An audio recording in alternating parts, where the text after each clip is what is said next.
Brilliance Audio presents the unabridged recording of Her Hopes and Dreams by Terri Osburn, performed by Karen Peaks.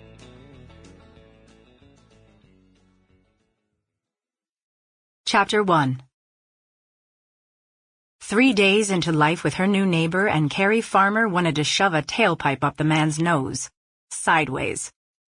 The newcomer had no respect for the people around him, though technically they were the only 2 houses for half a mile, so in reality, he had no respect for her. And he definitely didn't think twice about sleeping babies if the last 2 nights were any indication. Enough was enough. "I can do this," she muttered, stepping through her side gate to cross onto his property. The farmhouse had sat vacant since Carrie moved in a year ago. She'd assumed the family who owned it would sell off the rest of the land 1 plot at a time, in sizes similar to the one she'd purchased. Thanks to a small life insurance policy on her deceased husband, Carrie had been able to put a modest single-wide trailer on her lot, and she'd enjoyed blissful peace and quiet ever since. That peace and quiet no longer existed thanks to the jerk next door. When she reached his porch, she fortified her resolve with several deep breaths.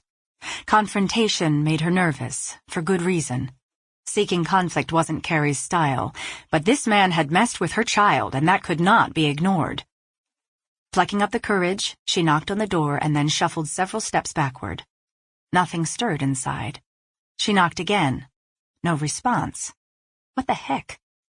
The red truck next to the house meant someone was home.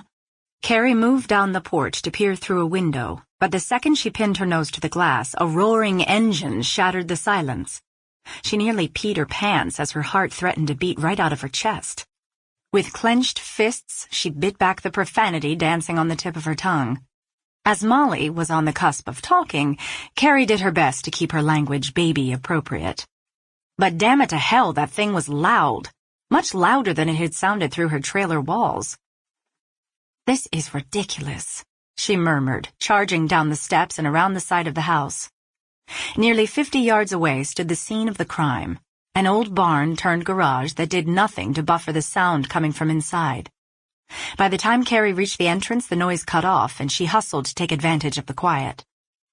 The dimness of the garage compared to the blinding September sun made seeing anything inside nearly impossible.